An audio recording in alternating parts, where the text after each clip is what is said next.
Olá, pessoal, graça e paz, boa noite mais uma vez. Aqui conversando com essa plateia maravilhosa, com esses queridos, e a gente vai dar continuidade aí às nossas aulas do Talmide por ofício evangelístico e pastoral. Hoje, pessoal, eu queria conversar um pouquinho com vocês a respeito do discipulado prático. Eu acho que muita gente fica meio perdida a respeito dessa movimentação do discipulado, que para muita gente ainda é um desafio. E eu queria conversar com vocês, dando alguns toques práticos para que vocês possam começar, tá bom? Vamos fazer isso? Vamos orar e a gente vai conversar e desenvolver aí o assunto. Pai, na autoridade do nome de Jesus, nós agradecemos pela tua bondade, pelo teu infinito amor. O que seria de nós se não fosse o Senhor? Pedimos, Espírito Santo, que o Senhor esteja nos convencendo daquilo que não te agradou durante esse dia, não nos convencendo do pecado, mas nos convencendo de quem nos tornamos, da justiça de Deus que existe em Cristo Jesus e que hoje está em nós. Senhor, ajuda-nos nesse processo de alinhamento, esse processo de glorificação, que o Senhor nos ajude a caminhar na direção daquilo que o Senhor já começou a fazer, que é uma boa obra. Ajuda-nos a manifestar o caráter de Jesus, que o dia de ontem tenha sido bênção. Obrigado pelos livramentos, obrigado pelas oportunidades, obrigado por aquilo que o Senhor fez, e que nesse dia que já está começando, que seja para a tua glória. Em nome de Jesus. Amém.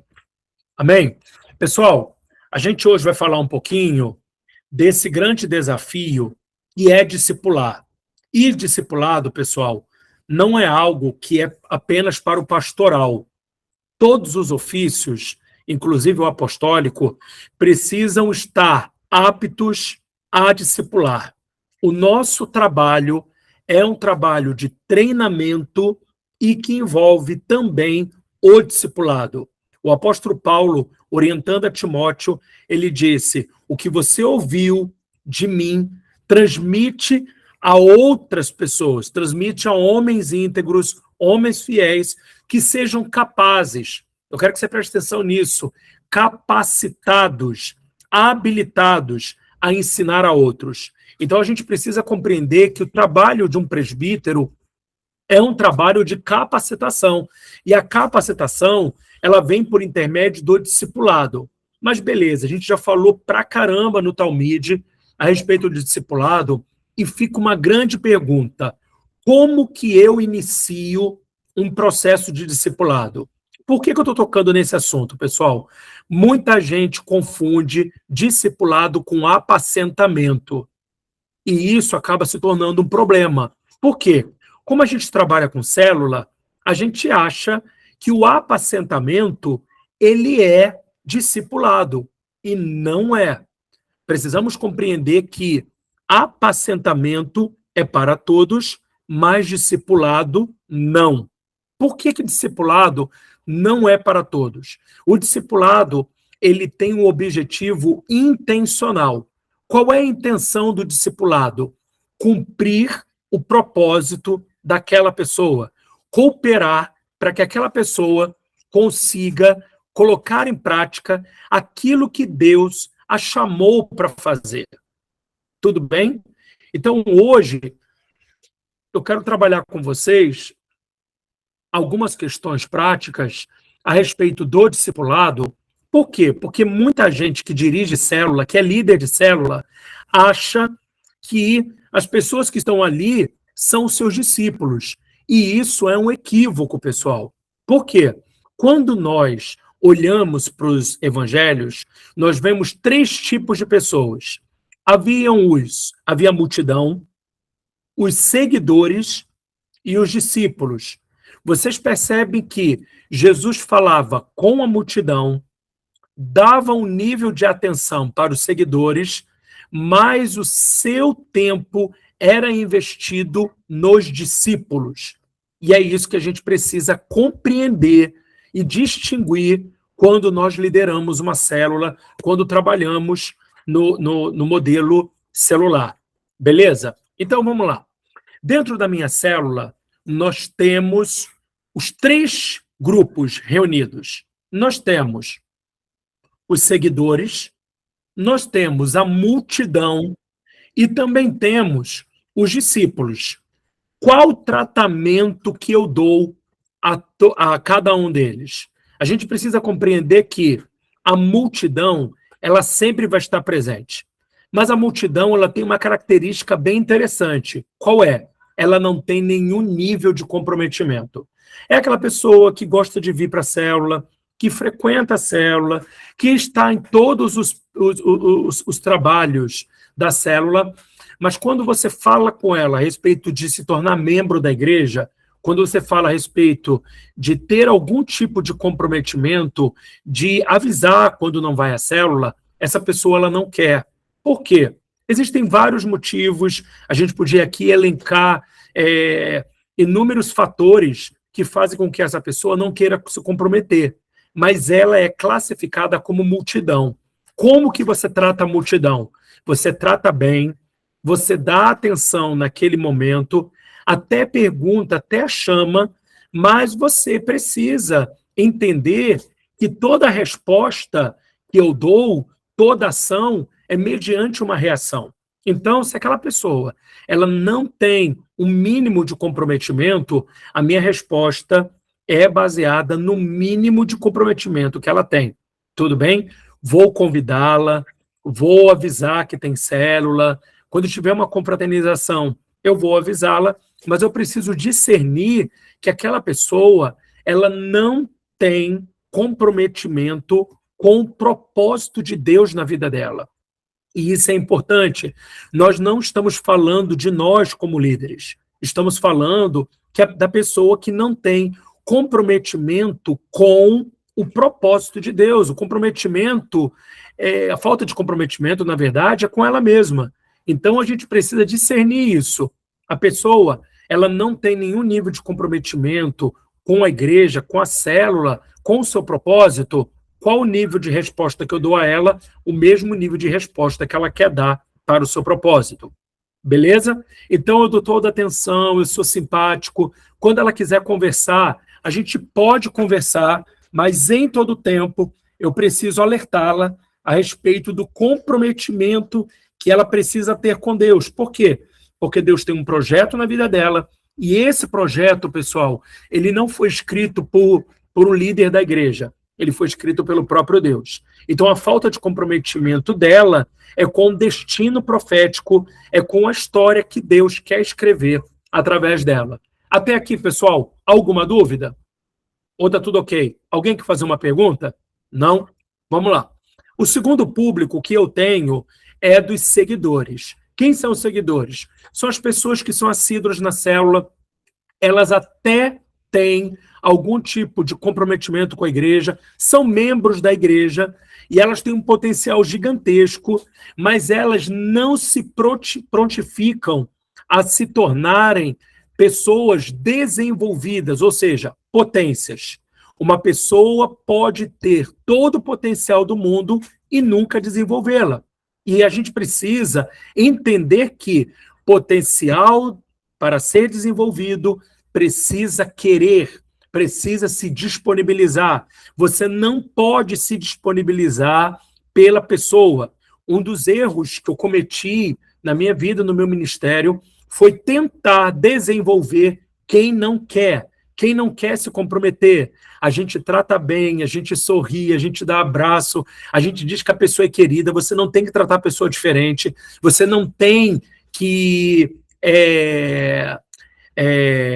como é que se diz? Ah, meu Deus, agora faltou a palavra. Você não tem que desprezar a pessoa. Você não tem que desprezar a pessoa. Pelo contrário, se ela tem um nível 1 de comprometimento, esse nível pode mudar, esse nível pode avançar, mas depende dela. E você precisa estar em todo o tempo demonstrando para as pessoas o seguinte: eu estou aqui para cooperar com o seu propósito, eu estou aqui para te ajudar. mas eu preciso que você pelo menos queira, que se você se coloque à disposição. Então, em todo tempo, quando ela quiser falar com você, você vai dar atenção, mas você vai dizer para ela, eu só posso te ajudar nisso quando você, de fato, quiser corresponder ao que Deus tem na sua vida. Você pode aconselhá-la, você pode orientá-la, né, fazer o dito gabinete pastoral ou gabinete evangelístico, né, ou gabinete apostólico, enfim, né, você pode fazer o gabinete com ela, mas fazer entendê-la que existem questões que só serão resolvidas mediante um posicionamento de comprometimento dela com o Senhor. O Senhor quer fazer, o Senhor quer promover transformação, mas aquilo que está acontecendo, na verdade, é uma provocação da parte de Deus para que ela possa corresponder ao chamado, beleza? Então, o seguidor é aquela pessoa que é o potencial e a gente percebe isso e a gente vai dar atenção, mas a gente não fica se cobrando, dizendo, meu Deus, por que essa pessoa não está se desenvolvendo? Ela sabe pregar, ela sabe pular, ela sabe isso, ela sabe aquilo, por que essa pessoa não se compromete? Exatamente porque ela não está disposta a ouvir a Deus, ela não está disposta a lidar com suas demandas, com as suas feridas, ou qualquer outra coisa que seja um fator que a impeça de se colocar à disposição. Mas o meu foco hoje é falar com você a respeito do discípulo. Quem é o discípulo? O discípulo é um apacentado que precisa ser provocado. Por quê? A multidão são os apacentados. São as pessoas que frequentam a célula, são as pessoas que nós perguntamos por que você faltou à célula, são as pessoas que estão comprometidas com a presença na célula. Beleza? Agora, onde está o discípulo? O discípulo está no meio dos seguidores. E é aí que a gente precisa entrar para buscar o tesouro que são os discípulos. Como que a gente faz isso? Muita gente tem dificuldade de lidar com essa questão. Como que eu vou descobrir quem é discípulo na minha célula? Porque preste atenção numa coisa, o propósito da célula, pessoal, não é que você permaneça apacentando a vida toda, a não ser que o seu chamado em Deus seja para apacentamento de pessoas. Presta atenção. O pastor, o evangelista, o apóstolo, o profeta, o mestre, eles apacentam pessoas, mas o nosso propósito é gerar líderes. Você pode repetir isso comigo? O meu propósito é gerar líderes. E isso é também para os pastores. Porque tem muito pastor que está sofrendo na igreja porque fica o tempo todo correndo atrás de crente que é seguidor, que é multidão, e não consegue gerar líderes, e você fica cansado. Porque pastor que não tem um olhar apostólico sempre fica cuidando de um monte de gente, cansa, não consegue multiplicar a liderança e não consegue dar conta de todo mundo. Beleza, pessoal? Sim ou não? Então, qual é o propósito? Mesmo que você seja pastor, o meu propósito é gerar liderança, ok? Nós não cuidamos de ovelhas, nós cuidamos de filhos. As pessoas, elas têm o seu momento ovelha, mas elas não são eternamente ovelhas. Ok, pessoal? Alguma dúvida até aqui? Então, como é que eu descubro quem é discípulo? A primeira coisa é você ter um olhar atento às pessoas que estão na sua célula. Você percebe que existem pessoas que elas têm um potencial. E o que a gente vai fazer? A gente vai chamar essas pessoas para uma conversa. Tudo bem? A conversa, ela sempre precisa começar com uma pergunta, ok? A primeira pergunta que a gente faz para alguém que a gente percebe que tem potencial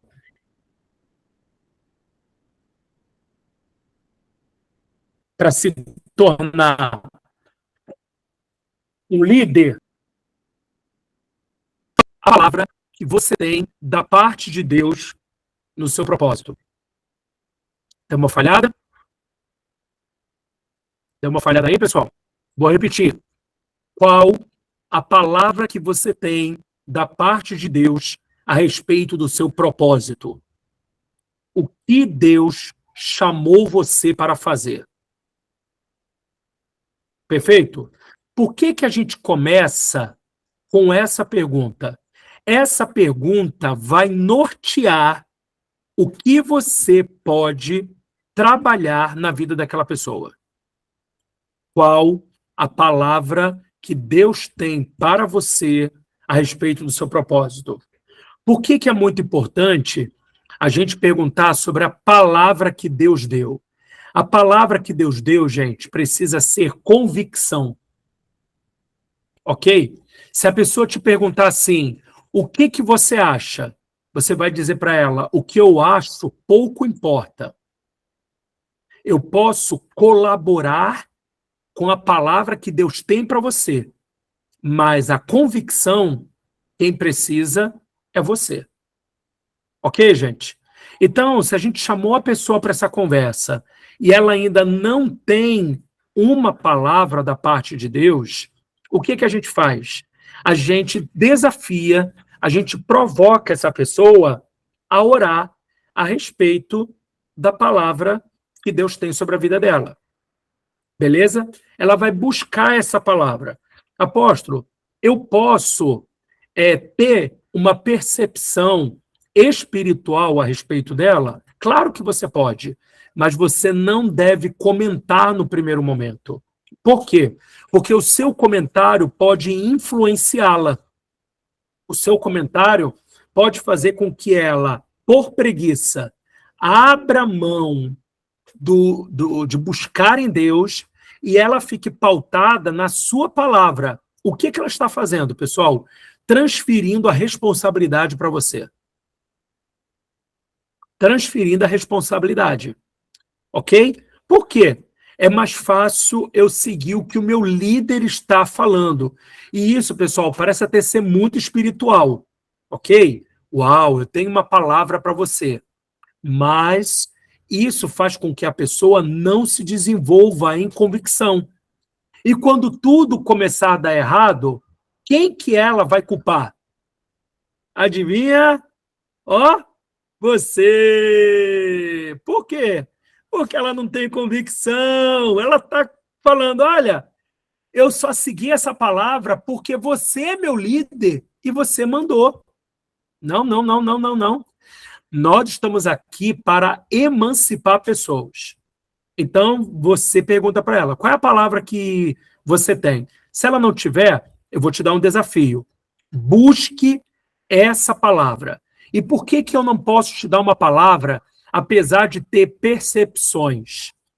Porque eu preciso que você tenha convicções a respeito do seu chamado, porque nós precisamos parar de romantizar o chamado em Deus. Ok, pessoal? Por quê? A gente romantiza muito. E a gente diz para a pessoa, olha, Deus tem um chamado na sua vida, é tremendo, é poderoso, é maravilhoso, é glorioso, Deus vai te usar, Deus isso, Deus aquilo. E a pessoa fica caminhando, romantizando, achando que não vai ter problema nenhum só porque ela foi chamada em Deus.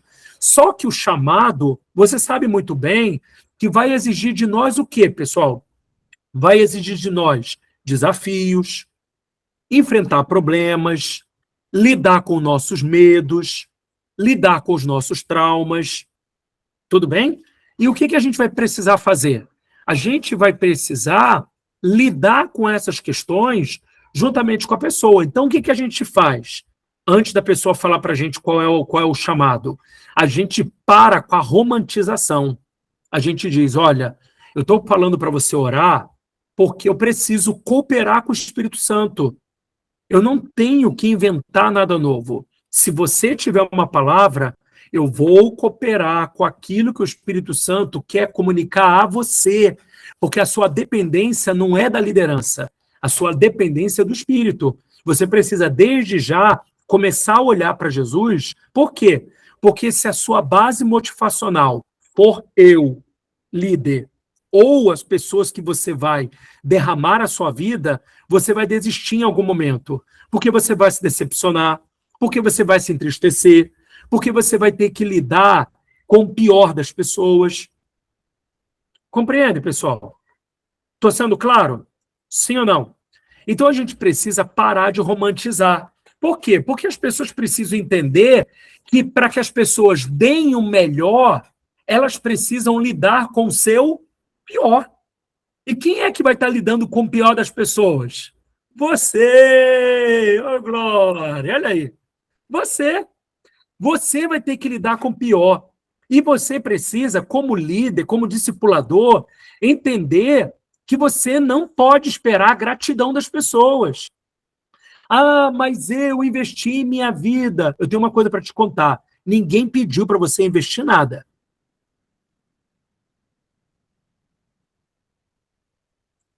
Guga está rindo. Ninguém pediu para você investir nada. Você investiu porque você decidiu corresponder a Deus. E você poderia viver uma vida muito da sem graça, uma vida água com açúcar, não correspondendo. Amém? E aí você seria salvo da mesma maneira. Amém? Só que você decidiu, além de amar a Deus servindo pessoas, você decidiu construir um galardão e você decidiu confiar em Deus e entender que Ele sempre faz o melhor. Amém? E que o bom, que é viver uma vida água com açúcar, salva, aleluia, é inimigo do melhor. E você decidiu confiar em Deus, você decidiu ser um herói da fé. Um herói da fé. É isso mesmo. Lembra lá de Hebreus capítulo 11? Hebreus capítulo 11 fala dos homens e mulheres que escreveram a sua história confiando em Deus. E eu e você também somos heróis da fé. Sabe por quê? Porque estamos confiando no invisível. Confiando porque pessoas se prontificaram confiar em Deus e terem testemunho. Você está fazendo parte daquela continuação de Hebreus 11, só que não está escrito nas Escrituras, está escrito na glória, está escrito no céu. Amém? Você faz parte dos heróis da fé, porque você decidiu, eu não quero viver uma vida água com açúcar, eu não quero viver uma vida à margem do que Deus tem para mim. Eu decidi corresponder, custe o que custar. Então, o que o autor de Hebreus diz para nós? Depois, lá no capítulo 12, que nós temos uma nuvem de testemunhas, pessoas que vieram antes de nós, com testemunho, e elas nos orientam a fazer uma coisa. Precisamos prosseguir, precisamos insistir. E fazendo como? Olhando para o autor e consumador da nossa fé. Então, ministério, propósito, não se olha para pessoas. A gente se derrama sobre pessoas, mas a gente olha para Jesus. Quando que a gente olha para Jesus? Quando a gente está doido para desistir e a gente está com sentimentos à flor da pele, gritando, e a gente vai lá para o quarto e fala para Deus assim, eu estou doido para chutar o balde, mas eu preciso te ver, porque se eu conseguir olhar para o Senhor, se o Senhor falar ao meu coração, tudo que era preto e branco vai ficar colorido. Tudo que estava sem graça vai tomar gosto. Em nome de Jesus. Ministério é nós amadurecermos e olharmos para a direção certa, olharmos para a pessoa certa. Amamos a Deus servindo pessoas. Amém? Então você não está aqui para que as pessoas sejam gratas a você. Eu sei que isso é uma fala desafiadora. Eu passo por isso. Você também deve passar. Amém? Todos nós passamos por isso, até porque a nossa sociedade ela é extremamente meritocrata. Então a gente sempre espera reconhecimento, a gente sempre espera que as pessoas digam, uau, você é uma bênção. Mas eu quero dizer que antes de você receber uau, você é uma bênção, tem gente que vai te odiar, tem gente que vai ficar com raiva de você, tem gente que vai ser ingrato, e Deus está nisso, porque Deus está esvaziando o seu coração e te dando motivação certa, fazendo com que você Pare de esperar das pessoas, para quando as pessoas reconhecerem, você não faça daquilo um ídolo, mas você entenda que Jesus é o único e suficiente na sua história, no seu ministério. Amém, gente? Amém? Então a gente precisa compreender que ninguém te pediu nada. Ninguém te pediu nada. Deus só revelou a você o que ele idealizou. Mas ele não te força. Ele simplesmente diz, tá aqui. Você quer confiar em mim? Você vai viver o melhor. Você vai ter do melhor. Vai ter experiências mais maravilhosas. Eu vou te dar propriedade. Porque a autoridade você tem pela minha palavra. Mas propriedade tem pela vivência. Você vai ter propriedade.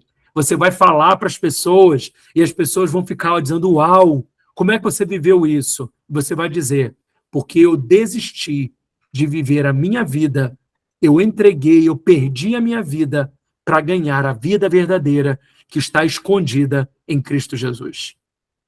Amém, pessoal? Amém?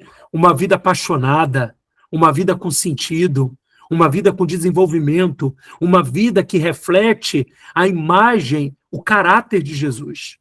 Mas é um desafio, é de glória em glória, é de tempos em tempos, mas é fazendo esse esvaziamento, e Deus usa pessoas para nos esvaziar.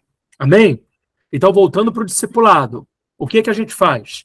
A gente começa a olhar para pessoas que são seguidores e a gente desafia, perguntando para elas, o que Deus comunicou a você? Quando a gente dá essa tarefa, a gente já tem que marcar o retorno para pegar o feedback da pessoa. Até quando você consegue me dar um retorno sobre isso? Orar, para a gente dar continuidade a essa conversa. Desculpa.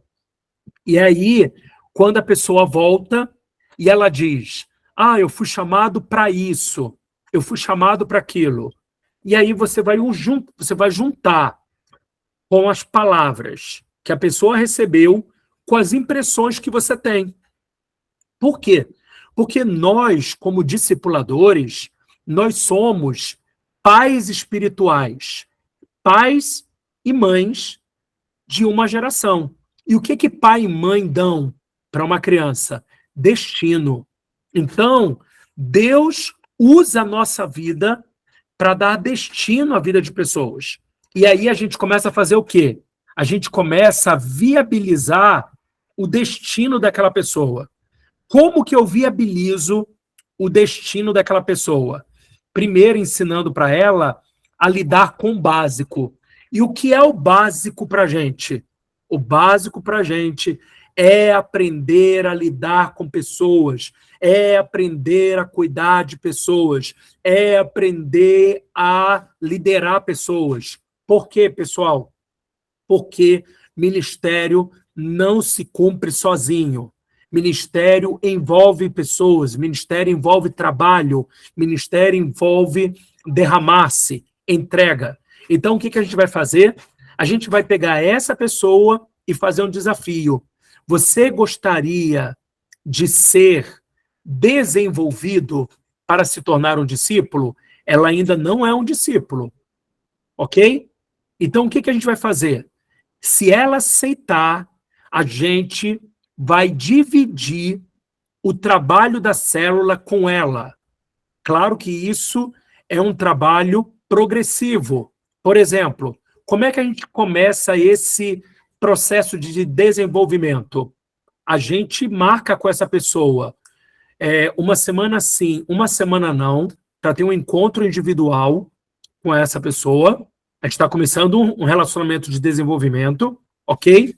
E a gente coloca na administração, no cuidado dessa pessoa, de 1 a 3 pessoas. Presta atenção. Essas 3 pessoas que estarão sob o cuidado dessas pessoas que estão sendo desafiadas, como líderes em treinamento, como Timóteo, como você quiser chamar, né, na sua congregação, essas pessoas estão sob o seu cuidado. Porém, você está delegando.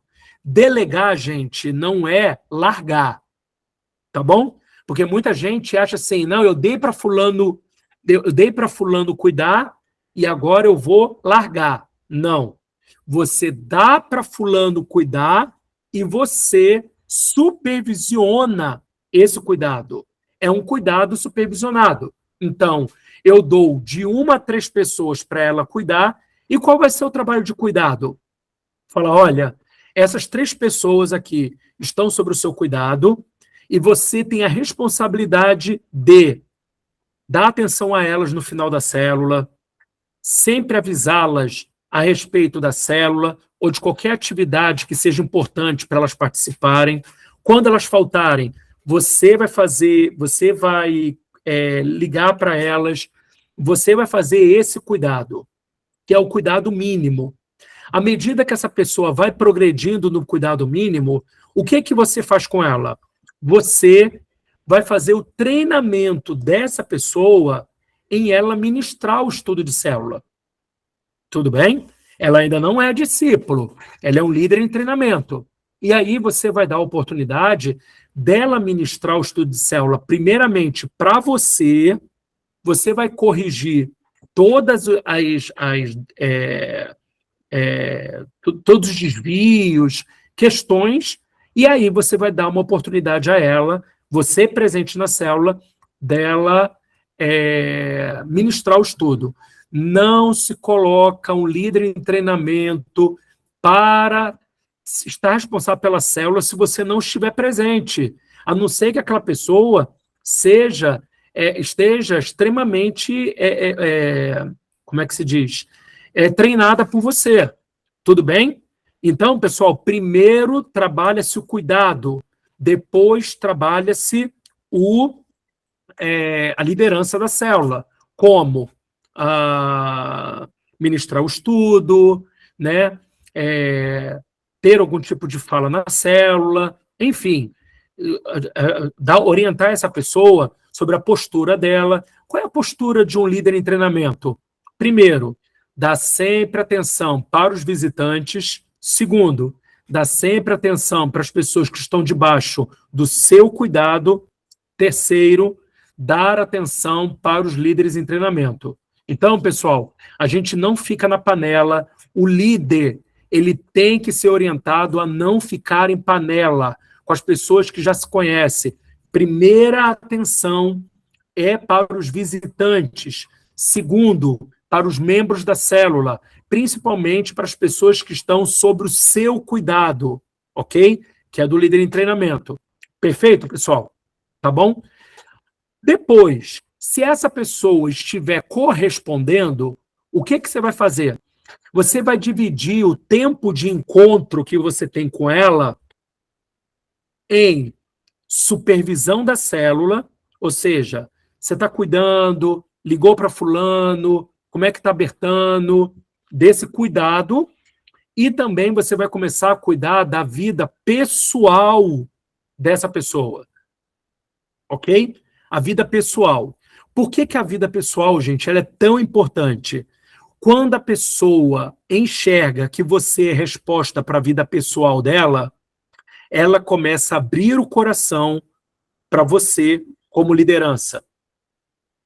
Quando ela enxerga que você é resposta na vida pessoal dela, ela começa a abrir o coração para que você seja líder, lidere a vida dela. Tudo bem? Lembrando de uma coisa, pessoal, tudo que é compartilhado em conversas individuais não devem ser compartilhadas com o cônjuge, nem com liderança, a não ser que a pessoa permita. E quando você quiser orientação, você precisa falar com o meu líder a respeito desse assunto para que eu possa buscar mais orientação. Às vezes você não precisa nem falar o nome da pessoa, mas você vai precisar comentar. É importante que a pessoa esteja ciente. Por quê? Porque às vezes a gente, como liderança, a gente dá exemplos de situações reais e quando a pessoa fica sabendo que a gente deu um exemplo que parece muito com a realidade dela, se o líder não tiver pedido essa permissão, a pessoa começa a ficar desconfiada. Por quê? Porque muitos líderes usam situações reais para mandar recado de púlpito. Ok, pessoal? E a gente tem que tomar muito cuidado com isso, tá bom? Então, é importante que você sempre peça a autorização para compartilhar. Uma das coisas que a gente precisa tomar muito cuidado, quando a gente está orientando uma pessoa, a gente está fazendo com que ela cuide de alguém, uma pessoa, pessoal, nem sempre ela vai se tornar um discipulador. Existem pessoas na igreja que serão ótimos consolidadores, ótimos líderes de célula e ponto. E tem pessoas que estarão como líderes de célula, mas serão ótimos discipuladores de outras pessoas. Por que é importante a gente ter esse discernimento? Às vezes a gente fica forçando que alguém que é um ótimo consolidador, mas a pessoa tem dificuldade para cuidar de outras pessoas, para liderar uma célula, e a gente fica insistindo que aquela pessoa se torne um líder de célula. E não tem que se tornar, pessoal. E não quer dizer que aquela pessoa não possa também ser discipulada. Por quê? Porque ela é uma ótima consolidadora. E ela vai consolidar com muita maestria, com muita alegria. E aquele é o ministério dela. É o chamado ministério dos novos convertidos. Amém? Ela vai cuidar muito bem dos novos convertidos, mas ela não vai ser uma boa líder de célula. E o que é um bom líder de célula? É alguém que sabe, pelo menos, multiplicar a sua célula. Não é apenas liderar e dar estudo. É uma pessoa que sabe multiplicar a célula. Nós temos muitas pessoas que são ótimas ministrantes, mas elas não sabem a dinâmica da multiplicação da célula. E aí a gente tem um problema. Por quê? Porque uma pessoa que não sabe multiplicar a célula, ela vai ficar liderando a célula dela a vida toda. E aí, qual é o problema disso?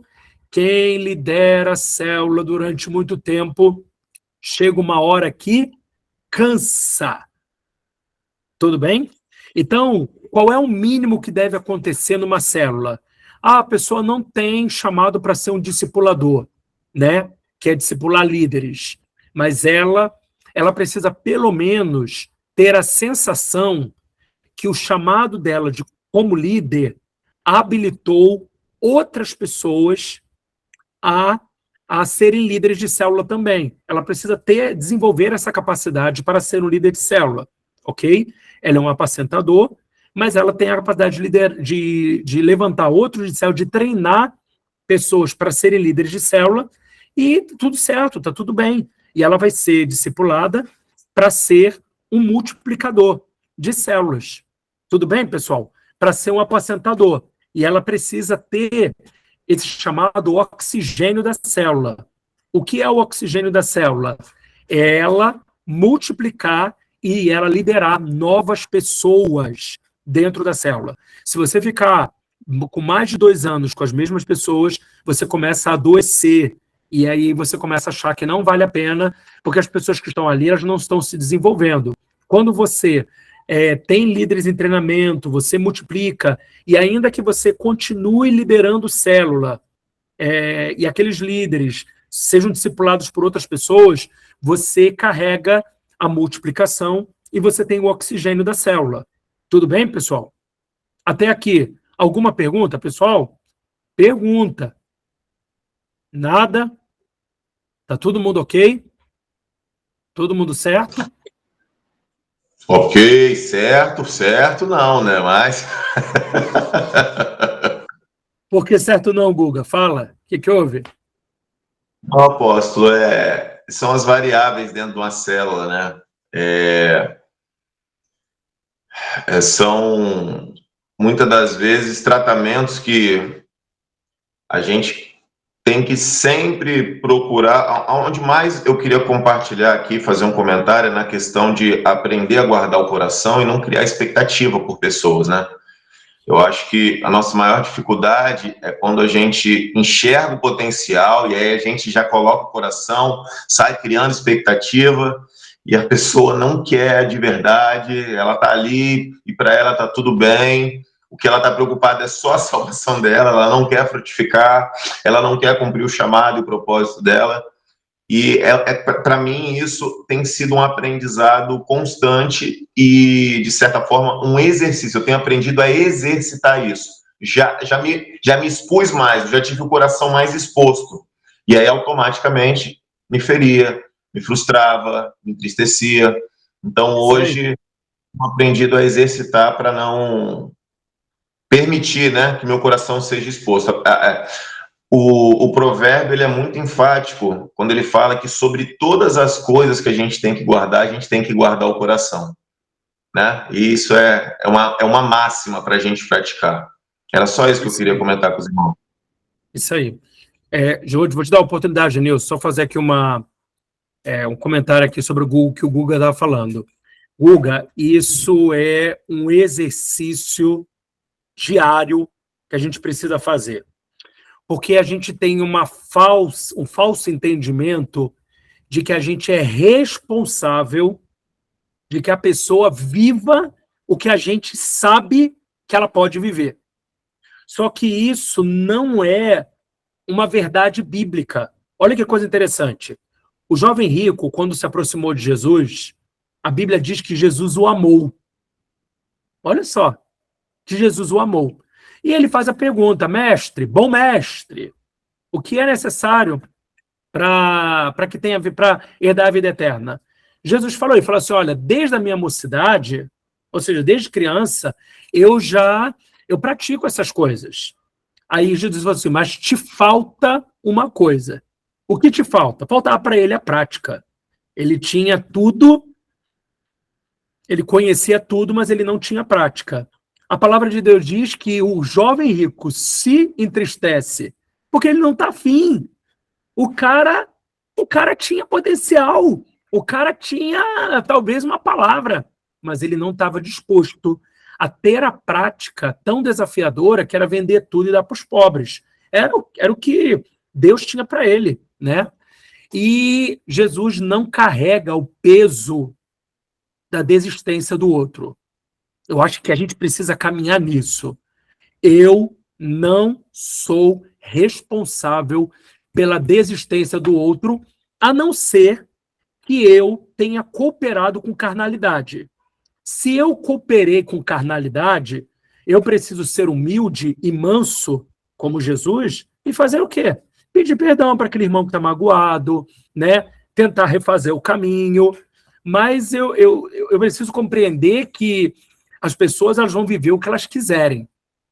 E mesmo, por exemplo, quando eu coopero com o diabo, né, com a minha carnalidade, eu preciso também entender que eu não sou responsável de que o outro cumpra a palavra de Deus me perdoando.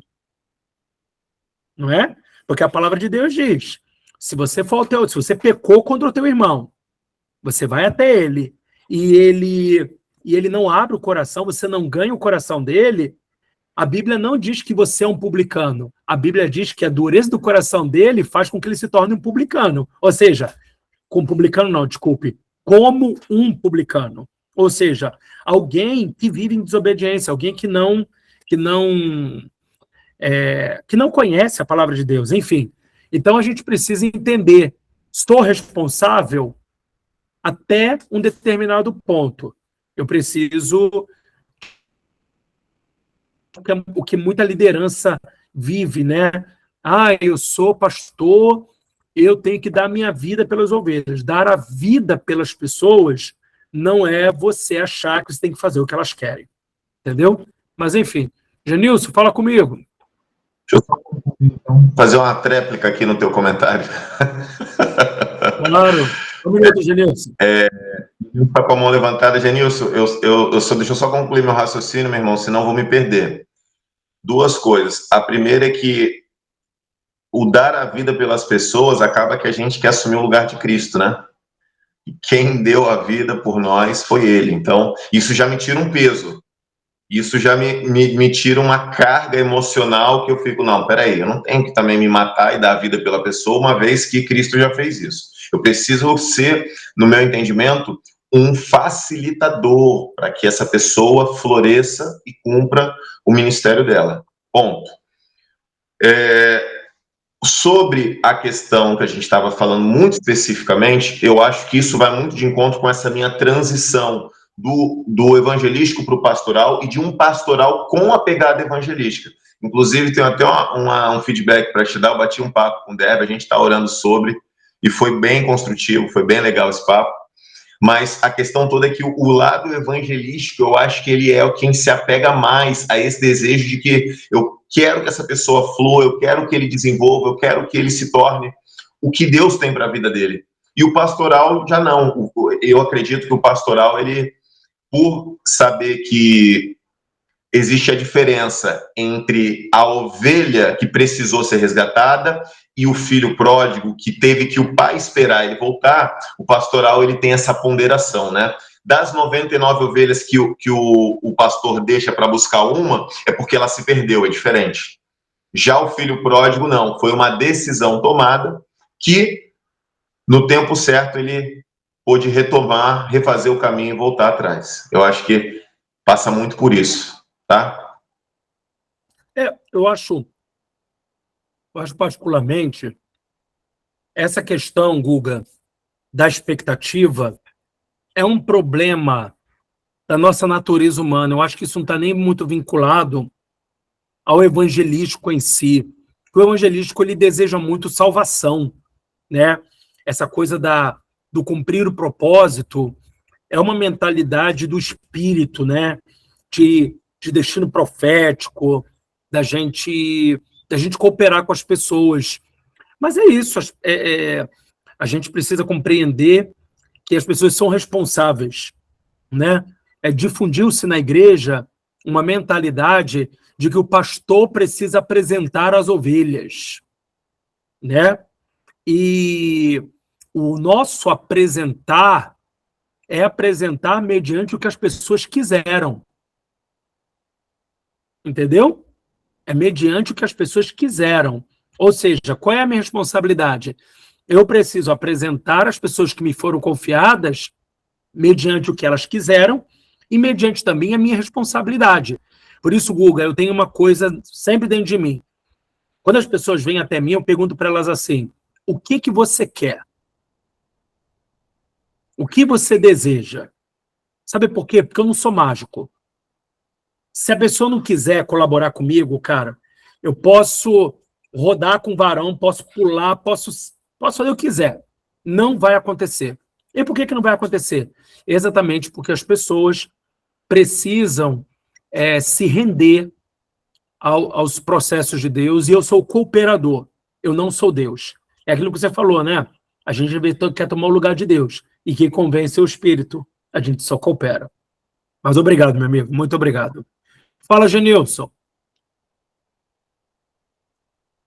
Então, uma pergunta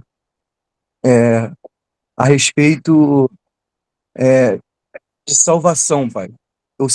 Eu entendo que todas as pessoas, quando elas foram alcançadas, né, elas foram alcançadas com um propósito e com um chamado, né, baseado dentro de dois versículos aqui, pai, que eu gostaria de ler, que está em 1 Coríntios, capítulo 7, 22 e 23, que diz assim, ó, pois aquele que foi chamado no Senhor, mesmo sendo escravo, é liberto do Senhor. E assim também o que foi chamado sendo livre é escravo de Cristo. Por preço foste comprado. E no versículo, ele começa a carta aos Romanos, Paulo, né? Ele diz assim, ele afirma, Paulo, escravo de Cristo Jesus, chamado para ser apóstolo, né? E aí chamado para ser apóstolo. Pai, baseado dentro desse versículo, falando a respeito das pessoas que decidem continuar sendo seguidor ou multidão, né? Falando a respeito de salvação. Porque assim, quando nós fomos alcançados, ele mesmo fala ali, ó, eu sou escravo. Escravo, ele não tem uma decisão, ele precisa obedecer, né? Ele obedecer aquilo que Cristo chamou. Eu coloquei um versículo na internet, acho que foi ontem, ou ontem de ontem, que também está escrito assim, 2 Coríntios capítulo 5, 14 e 15, diz assim, ó, porquanto o amor de Cristo nos constrange, porque estamos plenamente convencidos de que um morreu por todos, logo todos morreram. E ele morreu por todos, para que aqueles que vivem não vivam mais para si mesmo, mas para aquele que por eles morreu e ressuscitou. Então, assim, pai, uma pessoa que decide ser multidão ou seguidor, não cumprindo, como o Guga falou, não cumprindo o chamado e o propósito que ela tem em Deus, que Deus até mesmo revelou para ela. Como o senhor disse, quando você vai chegar até essa pessoa, você pergunta para ela, qual é a palavra que Deus te deu? Ela sabe que tem uma palavra, né? Ela sabe que Deus falou para ela, chamou ela para fazer alguma coisa, Sim, porém ela decide não fazer. sim. Com relação à salvação, essa pessoa continua sendo salva dentro também assim do propósito, sendo escravo e dentro do propósito dos talentos, da parábola dos talentos. Um eu dei um deu 3, e uma deu. E aí a gente vê que aquele que escondeu é a parábola dos talentos. Dentro dessa passagem, pai, ela continua, mesmo assim sendo salvo, não decidindo fazer aquilo que Deus a chamou para fazer? Então, presta atenção numa coisa. Você precisa separar algumas coisas. Quando a Bíblia nos compara a escravos, ela nos compara a escravos da orelha furada. O que são escravos da orelha furada? Não são escravos por imposição, são escravos por amor. Então, você leu o versículo aí, o amor de Deus, o amor de Cristo nos constrange. Esse amor precisa te constranger a você fazer o que agrada a Deus. Não é imposto. Em 1 Coríntios, capítulo 3, diz assim, está falando sobre galardão. Galardão é o prêmio, é a recompensa que você vai receber por tudo que você fez em cumprimento ao seu propósito. Ele vai te premiar porque você confiou nele e você construiu um galardão. Aí diz assim, versículo 12. Se alguma pessoa edifica sobre esse alicerce, que é Jesus, utilizando ouro, prata, pedras preciosas, madeira, feno, palha, são 6 elementos, 6 é o número do homem, é o número da limitação humana, então 6 é aquilo que eu posso produzir, tá? Só que existem obras que são de materiais perecíveis, como madeira, feno e palha, e outros que são materiais que não são perecíveis, como ouro, prata e pedras preciosas. Então, eu posso estar em Cristo produzindo obras que não têm nenhum valor para Deus, ou seja, não estão construindo nada. Tudo bem? Lembrando que tudo que eu faço está construindo alguma coisa. Se a motivação ou melhor, se o objeto daquilo que eu estou construindo estiver errado, ainda que a motivação seja Cristo, não vai surtir efeito nenhum. E aí diz assim, versículo 13, sua obra será manifesta, porquanto o dia, e aí o dia é o dia do Senhor, é o dia do julgamento, é o dia, não do julgamento final, mas o dia do julgamento da igreja, o dia atrará a luz, pois será revelada pelo fogo, ou seja, as nossas obras passarão pelo fogo. Eu imagino um forno, né? Mas eu imagine quando você chega no aeroporto e aí tem aquele não é radar, não, como é que é? Alguém lembra o nome daquilo que a gente passa mala? Aquele aparelho que a gente passa mala para verificar se tem alguma coisa ali estranha, né? É um raio-x. É um raio-x. Isso, tipo aquele raio-x, só que aí o raio-x de fogo.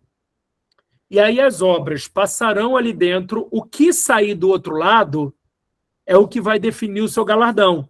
E a Bíblia diz aqui, pois será revelada pelo fogo, que provará o quê?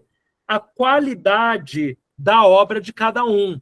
Ou seja, a qualidade é mediante ao seu propósito.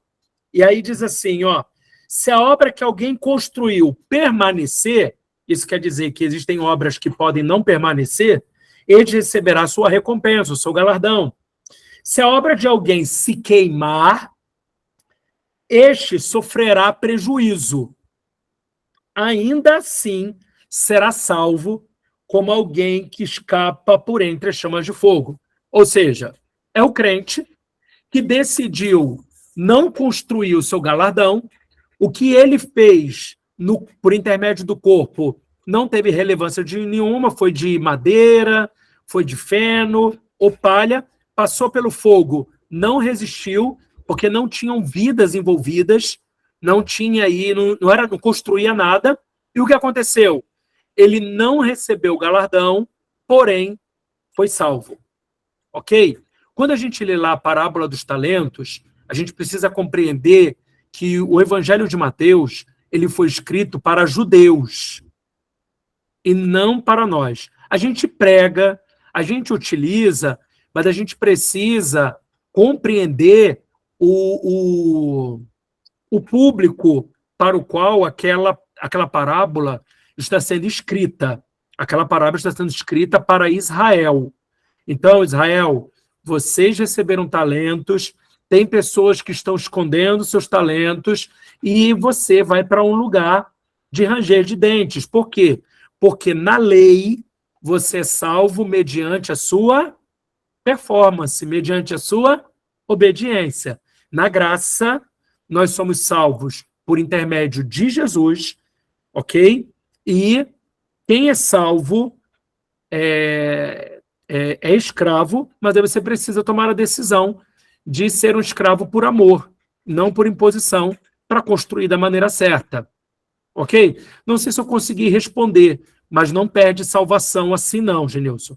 Para você perder salvação, você precisa cair num processo de uma apostasia muito forte, onde você ignora totalmente a voz do Espírito Santo e você começa a viver uma vida como se nunca tivesse conhecido, né? Como se nunca tivesse tido um relacionamento com o Espírito Santo. O autor de Hebreus fala sobre isso, né?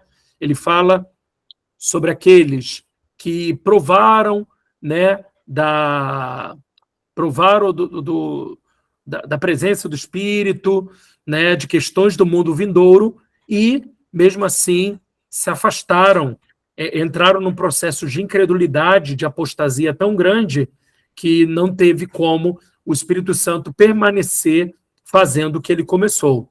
Mas isso são casos, assim, bem específicos, tem a ver com apostasia e não com pessoas que não se comprometem. Como eu disse, pessoas que não se comprometem, elas não vão receber galardão. Qual é a importância do galardão, Genilson? O galardão, ele promete coroa. Tá? E essas coroas eu interpreto como posições no reino messiânico que Jesus vai estabelecer antes da restauração de todas as coisas. Tá? Isso é até um olhar escatológico, porque, por exemplo, eu já fiz um estudo sobre as coroas, e se, diante daquilo que eu faço, eu recebi umas 3 coroas, são 7. Só eu recebi 3, né? Porque as coroas, elas são mediante o que você faz. Ganhar pessoas, cuidar de pessoas. A gente pode um dia falar sobre isso. Mas as coroas, elas são mediante coisa. Eu fiz um estudo e falei, cara, pelo que está escrito aqui, eu já recebi 3 coroas. Para que eu vou querer 3 coroas na minha cabeça? Só que coroa é um símbolo. Um símbolo de quê? De governo. Um símbolo de autoridade. Quem tem coroa na cabeça, governa. Só que a gente sabe que Jesus, ele é o rei. Mas ele é o rei de quem? Ele é o rei de quem?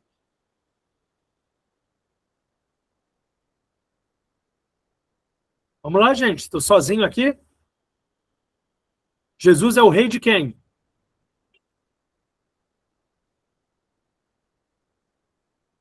Vamos lá, meu povo. Jesus é o rei de quem? A Bíblia diz que ele é o rei dos reis. Jesus é o rei dos reis. Agora, sabe o que é o mais interessante? A Bíblia diz lá em Apocalipse, que ele nos chamou como reis e sacerdotes. Jesus é rei de quem? Ele é o rei de toda a terra, mas ele é rei sobre nós, que reinaremos com ele para todo sempre. Quantos entenderam? Beleza? Então, o que acontece? Nós vamos reinar com Cristo depois que ele voltar e ele participarmos das bodas do Cordeiro. Depois do casamento, vai ter o tribunal de Cristo para receber o galardão, e depois do galardão, Jesus volta com a terra. Volta para a terra. E aí, quem vai estar aqui na terra? Todos os ímpios. E quem vai governar sobre os ímpios? Jesus e a sua igreja. E aí eu acho que a gente entra com o galardão. Só para assim, apóstolo, e quem foi crente, mas não construiu nada? Não vai governar, ué. Entendeu? Isso é um olhar escatológico, é um olhar diferente, né? Porque a gente tem um olhar de governo, né? A maioria dos crentes acha que vai morar no céu, vai receber asa e harpa na mão, para ficar tocando, com uma auréola na cabeça. Eu não.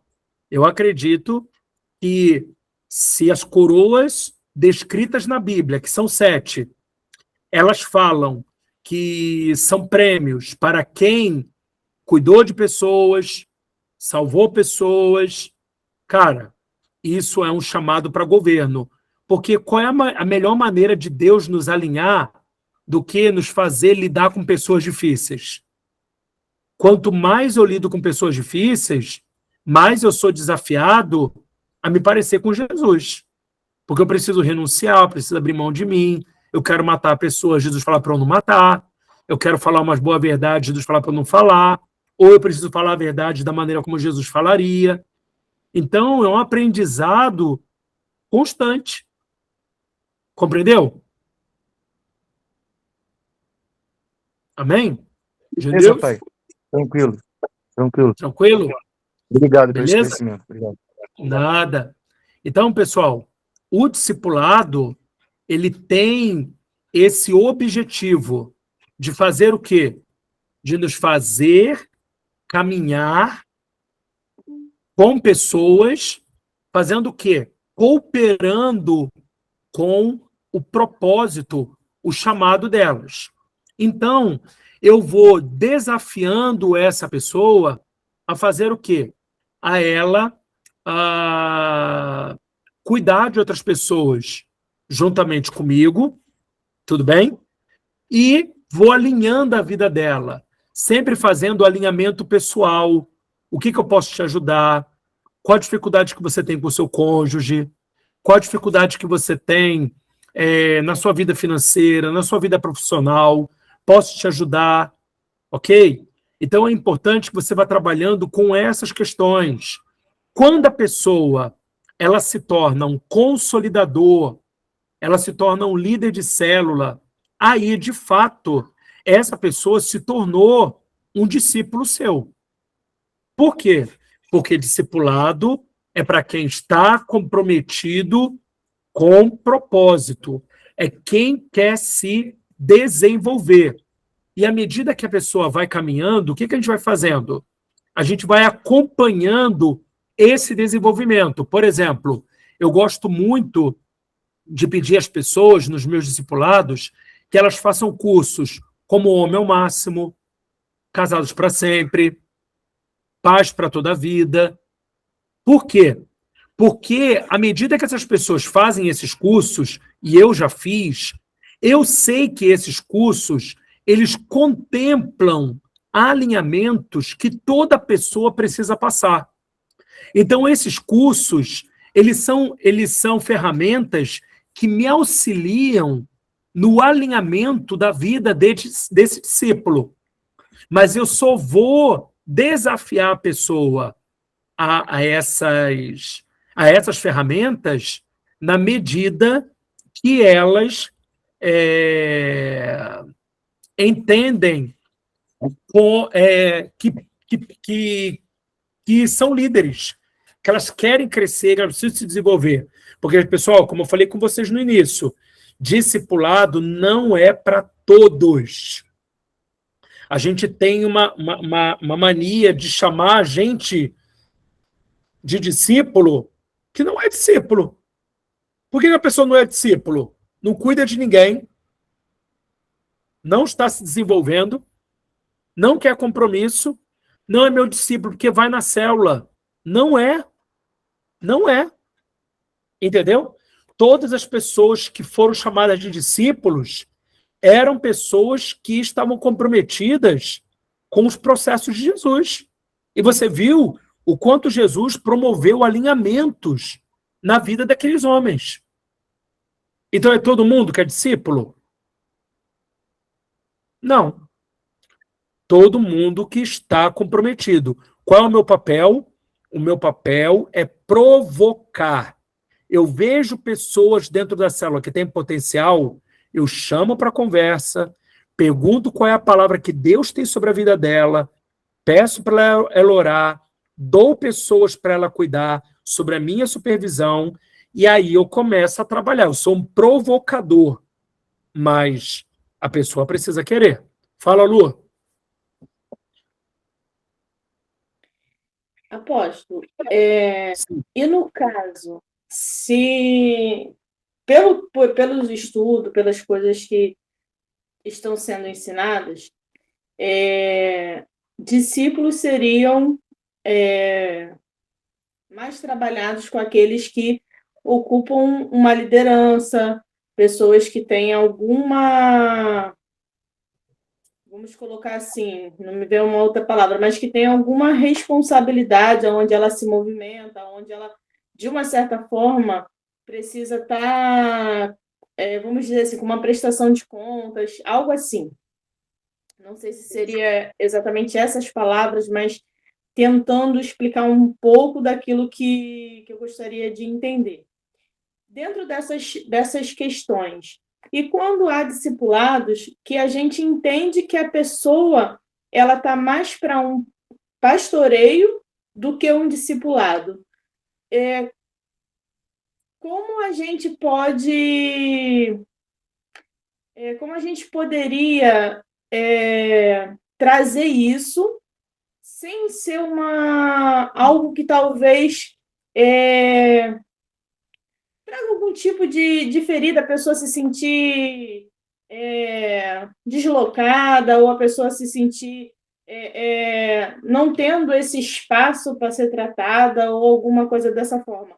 Mas como a gente poderia, nesse caso, ter... Eu não sei se seria agir, mas levando mais ou menos por essa linha, o senhor consegue me entender? Então, o discipulado é para todos que estão envolvidos com desenvolvimento de pessoas. Liderança diária, professores de curso, ok? Cursos da igreja, homem máximo, mulher única, enfim, líderes de célula, consolidadores, pessoas que estão sendo treinadas no Talmud, são pessoas que precisam de discipulado. Sendo que o que precisa ficar muito claro para a pessoa é o seguinte: só existe discipulado se houver serviço com pessoas. Como que eu vou falar? Eu preciso trazer clareza. Quem eram as pessoas que eram discipuladas na Bíblia? Pessoas que estavam envolvidas com o desenvolvimento de outras pessoas. Se eu não estou preocupado com o desenvolvimento de outras pessoas, eu não tenho lugar no discipulado. Ah, mas eu quero me desenvolver pessoalmente. Não, você quer um psicólogo. Entendeu? Porque as pessoas precisam compreender que elas precisam se comprometer com pessoas, porque as pessoas vão desafiá-las nesse processo de amadurecimento que elas buscam em Cristo. Não existe amadurecimento sem desafio. E o que nos desafia? Pessoas. Se ela vai para o encontro com você para desabafar, você está perdendo dinheiro. Faz um curso de psicanalista, que pelo menos você cobra dela. Entendeu? Porque a pessoa vai só para desabafar. Eu já falei isso com uma pessoa. Eu perguntei para uma pessoa assim, ó, o que você quer? Não, porque eu tenho muitos problemas. Falei, também tenho. Não, porque eu me acho despreparado. Também comecei assim. Ou seja, o que você quer? Por quê? Se você não cuidar de ninguém, os nossos encontros serão focados em falar de você. E a gente pode falar de você? Claro, mas desde que você saia de você. Porque se eu for falar de você sem ter alguém que te desafie a sair de você, nós vamos falar sempre sobre você. Entende? E as pessoas precisam compreender que a vida em Cristo não se trata de nós. Cristo em nós, a esperança da glória. É o formar de Cristo. Então, nessa questão toda, por que eu estou fazendo essa pergunta? Porque eu conheço uma pessoa que ela já falou sobre isso. Ela quer ajudar, ela quer, naquilo que ela pode contribuir, ela quer, mas não em um compromisso aonde essa pessoa esteja para isso, voltada para isso. É como assim, vamos supor, eu te ajudo no que o senhor precisa, mas eu não tenho compromisso não, tá? Eu só vou ajudar naquilo que eu sei fazer, naquilo que eu posso fazer, mas eu não tenho compromisso não. Quando eu não puder estar, eu não vou estar. Beleza? Você entende isso? Aí é a questão da minha pergunta. Então, se é uma pessoa e ela não vai conseguir romper, o que eu faço? Eu não tiro ela desse lugar, mas eu não dou a ela o que eu dou para os discípulos. Por exemplo, eu marco uma vez por mês para conversar com ela. E aí, você está precisando de alguma coisa, você precisa de alguma coisa e tal. Porque tem gente que realmente você vai ter que lidar, porque você colocou ou colocaram ela na situação com você. Então, você vai ajudando-a, e aí, quando ela apresentar algum tipo de demanda onde é muito repetitivo, já viu aquele disco que não está arranhado? Você aproveita o momento e falando, então, para a gente resolver isso, você precisa se comprometer com o seu propósito. Porque enquanto você estiver focada em você, você não vai sair disso. Entendeu? Porque existem coisas, Luciana, que só se resolvem na nossa vida quando a gente larga a nossa vida. Quando a nossa vida para de ser o centro. Entende? Porque tem coisa que só Deus pode agir. Entende? Mas enquanto a gente é o centro, a gente fica tão focado naquilo que a gente não deixa Deus agir. Então, o que você faz? Você marca com as suas discípulas certinho, tudo bonitinho, e uma vez por mês você, olha, fulana, vamos conversar, estou à tua disposição. Quando você quiser, você marca comigo, mas você não tem compromisso. E quando ela te perguntar, por que você não marca comigo da mesma maneira? Eu falei assim, porque você não tem compromisso com esse trabalho.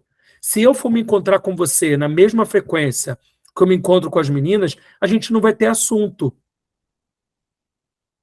E como a gente, se for andar por esse caminho, existe um retorno que a gente precisa dar. Como seria esse retorno se por um acaso não acontecer esse discipulado, esse discipulado não, esse acompanhamento? Como daria um retorno? Porque vai sempre estar em falta. Você não está dando retorno, mas a pessoa ela não está tanto no envolvimento de um discipulado, mas ela está mais no envolvimento de alguém que está, assim, sendo pastoreado, uma pessoa que vem, mas que não tem aquele compromisso de Ó, eu tô junto. Ela te trata como discipuladora e você trata ela como uma apacentada. Apacentada não tem retorno. Não, eu não digo dela, não digo da pessoa para mim, eu digo de mim para aquilo que essa movimentação que existe na igreja, da gente estar dando um retorno em discipulado, nessas coisas todas que são apresentadas, que a gente, como discipuladores, a gente precisa apresentar. Nisso daí. Você coloca como sua apacentada. Olha, fulano, eu faço acompanhamento dela e ela é minha apacentada. Não se tem um comprometimento. Eu acompanho porque eu sei que se eu tirar ela desse lugar, ela pode não dar conta. Então, por amor a ela, eu estou junto, mas ela não tem compromisso, e eu, uma vez por mês, chamo ela para conversar, para a gente bater um papo, e tá tudo certo. Entendi. Entendeu? Porque a gente fica nessa cobrança de um posicionamento das pessoas. A gente não precisa desse posicionamento, a gente precisa saber o que a gente vai dar. O que a gente vai dar? Para o discípulo eu dou isso, para a apacentar eu dou aquilo, e dá tudo certo. Entendeu? Eu tenho gente que é apacentada, e a pessoa acha que é meu discípulo. Entendeu? E eu faço o quê? Eu presto contas, mas presto contas mediante ao que ela me der. O discípulo, eu tenho que encontrar com ele. O apacentado, eu encontro mediante o querer dele. Por que não coloca ele numa célula? Não, ele está numa célula. Mas ele gosta de conversar comigo, tá tudo certo, vamos conversar. Entendeu? Quem sabe numa dessas aí ele desperta. Mas eu sempre, Lu, eu não perco oportunidade. Uma coisa que a gente precisa ter é escuta atenta. Preste atenção no que as pessoas falam.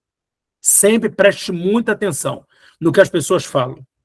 Aquilo que as pessoas falam pode dar o ensejo de você dizer, então, enquanto você não se comprometer com o propósito de Deus, isso não vai se resolver. Porque tem coisas na vida das pessoas que parece que é um ciclo sem fim. A pessoa está naquilo e não rompe. Aí é uma coisa que a gente aprende em aconselhamento e você precisa colocar isso em prática. Sempre pergunte às pessoas. Você não acha que esse ciclo repetitivo tem a ver com a sua falta de comprometimento? Ore sobre isso, reflita, lembrando que é o Espírito Santo que convence a pessoa.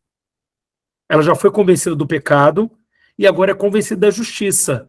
Mas para se tornar a justiça de Deus, na plenitude, né, porque já somos, mas na plenitude, a gente precisa permitir que o Espírito Santo nos conduza a esse caminho. E esse caminho, Lu, ele só pode ser vivido por quem se permite. É interessante o que o senhor está falando, e algo que o senhor falou aí um pouco antes no ensino, no estudo, né? É que eu acho interessante a gente, muitas vezes, ouvir, né? Às vezes são aquelas pessoas que todo mundo fala assim, mas fulano é chato, fala demais, mas eu vou ouvir, mas eu vou ter que ir atrás e tudo mais. E eu vou dar um exemplo de mim, que eu não esqueci. Há alguns anos atrás, eu estava num momento da minha vida bem complicado. E eu escrevi um pouco disso até no trabalho que o senhor pediu para a gente enviar. Eu ainda não enviei, mas ele está pronto. E eu estava num momento muito complicado, onde eu estava indo à igreja, mas eu não estava sendo a igreja.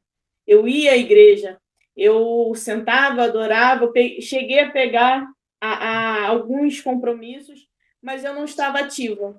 E um dia eu fui chegar para uma pessoa e fui falar assim para ela, poxa, eu queria sair do grupo, no grupo do WhatsApp, de um determinado, de algo, né, que estava na igreja, que eu estava fazendo parte, E eu falei para ela assim, eu não quero atrapalhar, porque eu estou lá praticamente acompanhando o grupo, mas eu não faço parte. E tenho me sentido mal com isso, porque eu não estou fazendo nada. É como se eu só estivesse recebendo as informações e eu não faço parte, eu não estou contribuindo. E a pessoa me disse a seguinte frase: o que está faltando para você vir? Eu falei, acho que nada, só não tenho vindo. Ela, então, mas o que está faltando? Eu falei, não sei, só não tenho vindo. E tem tanto tempo, já estava fazendo quase um ano que eu fazia parte do grupo, mas eu não estava assídua. Eu ia lá uma vez ou outra, e muitas vezes eu acabava não indo, porque eu já ficava sem graça por não estar ativa. Aí a pessoa falou assim para mim, então a única coisa que a gente pode entender que te falta é você vir. Aí eu falei assim, acredito que sim, depois de todo esse tempo, estou até sem graça, né? De estar junto ali com vocês, só ouvindo as informações, mas não fazendo parte de nada do que está acontecendo. Aí ela falou assim para mim, então faz o seguinte, Lu, não sai do grupo não, só passa a vir.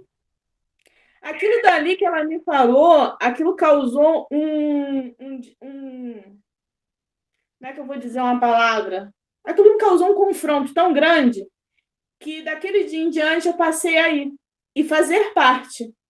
E eu posso dizer que até hoje, muitas vezes, quando eu penso em não estar ali, me vem essa mesma frase. Está faltando o quê? E às vezes, quando eu vejo algumas situações referentes a algumas pessoas, eu me lembro exatamente disso. Às vezes é só a pessoa escutar assim, está te faltando o quê? Se envolver? Então se envolve.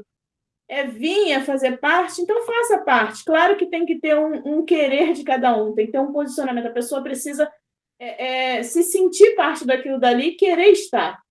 Precisa disso. Mas algumas pessoas são motivadas por uma frase, por algo que traga esse confronto, que traga esse olhar. Então, você não está fazendo, é só por causa disso? Então, passa a fazer, vê se você consegue se encaixar, vê se você quer continuar a viver isso aí, vê se você quer abrir mão de algumas coisas para viver isso daí. E é interessante, porque comigo me causou isso, me causou um confronto muito grande, que eu falei assim, gente, eu falei, meu Deus, eu fiquei tão constrangida que eu não quis sair mais. Você percebeu como na liderança dessa pessoa teve uma escuta atenta? Ó, o que te falta? Te fez uma pergunta. Ela te levou à reflexão e você que estava envolvida agora se tornou comprometida. Entende? Você estava envolvida no grupo, você ia de vez em quando, mas não havia ainda um comprometimento. E o comprometimento, ele veio a partir do quê? A partir do momento que você foi confrontada e você refletiu. O que está me faltando? Então passa a vir. Isso é liderança, Lu. É a gente perceber o que a gente pode dar para as pessoas, o que a gente deve dar. E a gente deve dar mediante o que as pessoas estão dispostas a receber. Entendeu? Então, faça isso com outras pessoas. Alguém te ativou? Faça isso também. Amém, pessoal? Então, voltando para a questão aqui, como tratar o discípulo e tal, a gente precisa começar, pessoal, pelo menos com uma pessoa, tá? Eu sempre digo que você comece a provocar, a encorajar, no mínimo uma e no máximo 3 pessoas, para que você comece esse processo de discipulado, né, de pré-discipulado, na verdade, porque o discipulado ele só acontece quando a pessoa se posiciona um líder, né? Por exemplo, você está acompanhando uma pessoa, e essa pessoa ela é uma ótima consolidadora, no momento que ela começa a consolidar alguém, ela se torna sua discípula, né? Porque ela já começou a operar naquilo que Deus a chamou para fazer, tá bom? Mas esse processo de pré-discipulado é um processo importante, é um processo de provocação que nós precisamos submeter as pessoas até para poder mensurar até que ponto essas pessoas estão dispostas a se entregar. Não assumam responsabilidade de discipulado sem primeiro você, não vou dizer testar, mas sem você primeiro provar essa pessoa, tá? Porque muita gente pensa que esse processo de acompanhamento discipulado é um processo fácil, que é um processo onde só tem risadas, quando, na verdade, o processo de discipulado é um processo de alinhamento, onde você precisa mensurar até onde a pessoa quer ir, até onde a pessoa pode ir. E, gente, quando a pessoa não estiver aguentando, não fica forçando, não. Para um pouco, deixa para um próximo momento. Às vezes a gente quer tratar de tudo de uma vez só que tratamento, gente, é você desfazer sofismas, fortalezas que sustentaram aquela pessoa durante a vida dela toda. E a gente, às vezes, quer destruir os sofismas em um momento só. Bum! Só que aí vem um problema. Qual? Se você destrói tudo de uma vez, a laje vai cair. E muitas vezes cai na cabeça da pessoa e na sua. Então, você vai conversar sobre um assunto, você não sai falando tudo. Você vai vindo no mais fácil. E você vai vendo até onde a pessoa aguenta. Quando a pessoa se irrita demais, é a hora de você parar.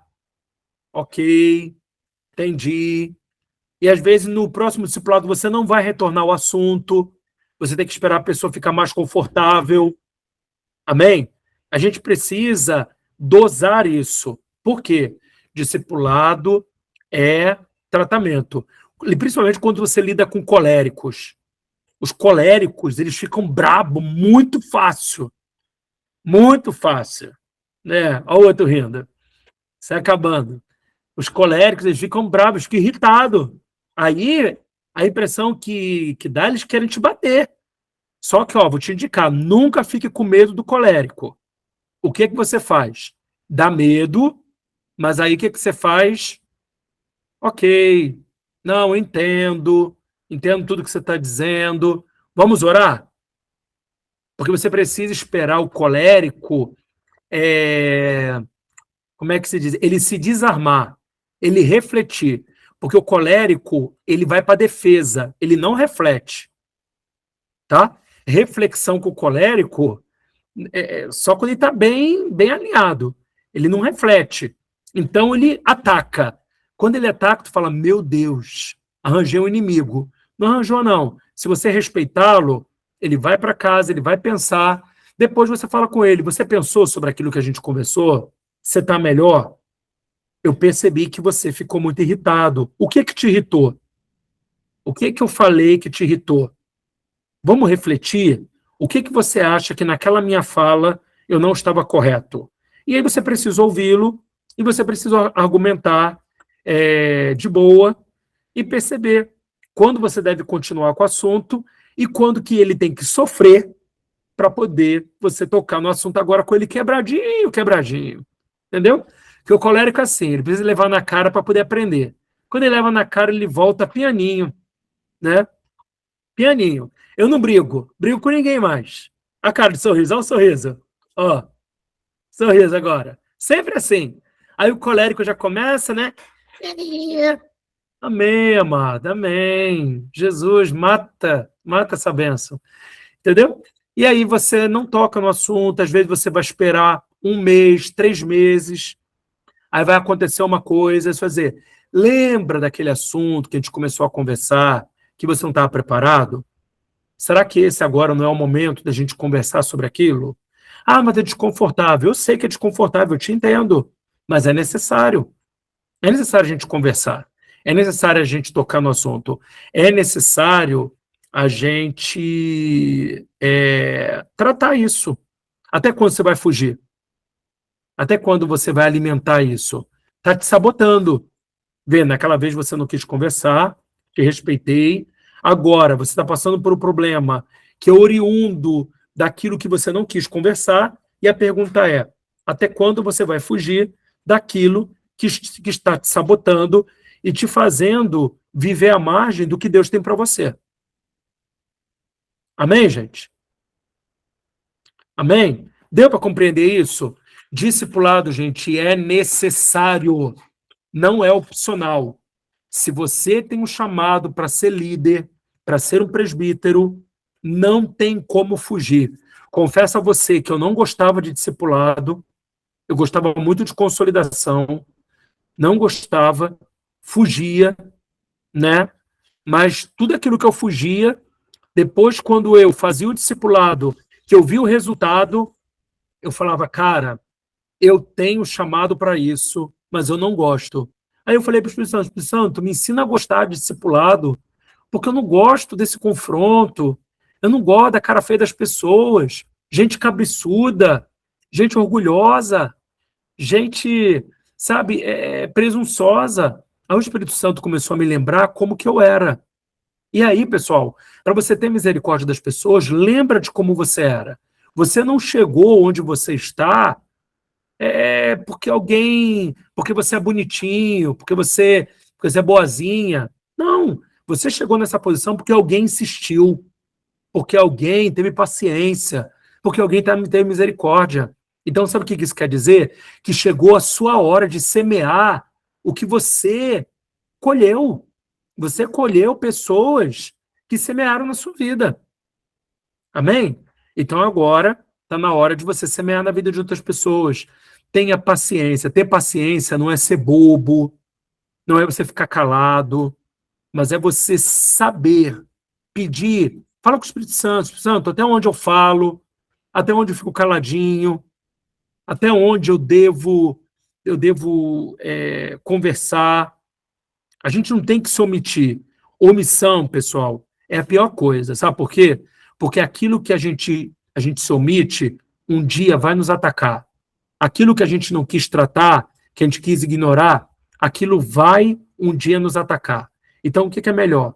A gente esperar o momento certo, o momento que a pessoa está de bem com você, que ela está sorrindo para você, que ela está com o coração aberto, e você conversa com ela sobre o assunto. Sempre converse quando está tudo bem. Não espere para conversar quando está tudo mal. Porque depois, quando o momento de crise chegar, para a pessoa aceitar é muito mais difícil. Porque a pessoa está sempre achando que você está contra ela. E quando, na verdade, você não está contra. Você está trabalhando a favor. Mas trabalhar a favor para alguém que está num misto de sentimentos, pensamentos, vontades erradas, é muito mais desafiador. Então, pessoal, não se omita. Não se cale. Peça ao Espírito Santo humildade, olhe a sua maneira de falar, não seja agressivo, peça ao Espírito Santo para falar da melhor maneira, seja misericordioso, se coloque no lugar do outro, mesmo que o outro esteja sendo horrível, sempre veja o lado bom das pessoas, sempre enxergue que aquela pessoa, ela é fruto de uma história. A pessoa carrega uma mochila com ela, e essa mochila está cheia de porcaria, então sempre tente entender a história do outro. Ah, mas ninguém quis entender a minha. Claro que tem pessoas que entenderam a sua. E ainda que você não tenha tido pessoas que entendessem, chegou a hora de você ser Cristo em vez das pessoas. Amém? Então, sempre se coloque no lugar do outro, ajude, diga para ela, olha, eu compreendo o que você está vivendo, eu já vivi situações assim, amém? Nunca compartilhe as suas guerras, mas compartilhe as suas vitórias. As suas guerras, você sempre chora para cima, sempre fala com o seu discipulador, com o seu líder, não se conta derrota para discípulo. Ah, mas é meu amigo, é seu amigo, mas o teu discipulador precisa saber das suas questões. Amém, pessoal? Então, sempre chore para cima, mas conte as suas vitórias, porque Deus te deu vivências, porque agora Deus te deu propriedade. A autoridade é pela palavra. A autoridade vem de Jesus, não vem das suas experiências, mas propriedade, aí vem das suas experiências.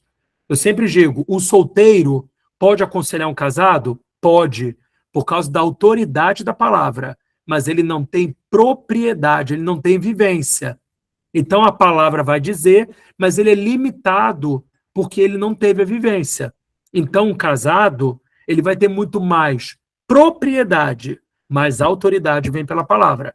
Então ele vai dizer, porque a palavra diz, porque Jesus é a palavra. Amém? Um novo convertido pode expulsar demônio? Pode, porque a autoridade veio de Jesus. Agora, como ele vai lidar com aquele demônio, uma pessoa que é mais experiente, ela vai ter propriedade, porque ela já lidou com aquilo. Amém, meu povo? Vocês compreenderam? Vocês entenderam? Vão fazer de si, vão tomar vergonha na careta? Amém? Vão aí desenvolver as pessoas? Ok? Por quê, pessoal? Fala, Guga. Não, assim, dá pano para manga, né? Dá vontade até de pedir para ter um repeteco na próxima aula, porque é um assunto que é de verdade. Sabe aquele assunto que a gente começa a lembrar, cara, isso aqui eu podia ter seguido nesse caminho. Esse bizu que o apóstolo deu agora, eu posso aplicar com tal pessoa. E a gente vai construindo uma prática. Então, assim, se tem algo que é muito mais esponja para a gente aprender, não é o que a gente ouve o senhor ministrando, mas é o que a gente consegue ouvir e praticar. Aí, dificilmente a gente vai desaprender. A aula de hoje Então, Guga, você já deu uma chave aí para o nosso próximo encontro. Presta atenção numa coisa. Na próxima aula, vocês vão ter a aula de novo com o Marcos, porque o Marcos ele vai fechar o assunto. Então, dia 11, vocês têm aula com o Marcos. No dia 18, vocês vão ter aula com o Marcos, ok? E o Marcos ele vai fechar o assunto. No dia 25 de maio, tá? Lembrem disso. 25 de maio, eu quero que vocês tragam situações difíceis para a gente conversar. Situações difíceis de discipulado. Não precisa falar nome de ninguém. Eu quero que vocês tragam, no mínimo aí, cinco questões difíceis. Vão vivendo. Anota, cara, isso aqui eu tenho que levar para a aula para a gente poder conversar, para ver se eu tomei a decisão certa, ver se esse era o caminho. A gente precisa fazer isso. Então, vocês vão trazer, no mínimo aí, cinco questões para a gente poder conversar. Por quê, pessoal? O propósito do Talmídio por Ofício é habilitá-los a vocês lidarem com questões eclesiásticas do dia a dia, do cotidiano. O Talmídio por Ofício não tem por objetivo trazer coisas novas. Vocês fazem parte de igrejas que você já tem a dinâmica aí, que já traz muita coisa nova. A gente está aqui para tratar do quê? O que é prático. Tudo bem? Então, nós vamos ter o dia 25. Depois, nós temos o dia 1º de junho, tá?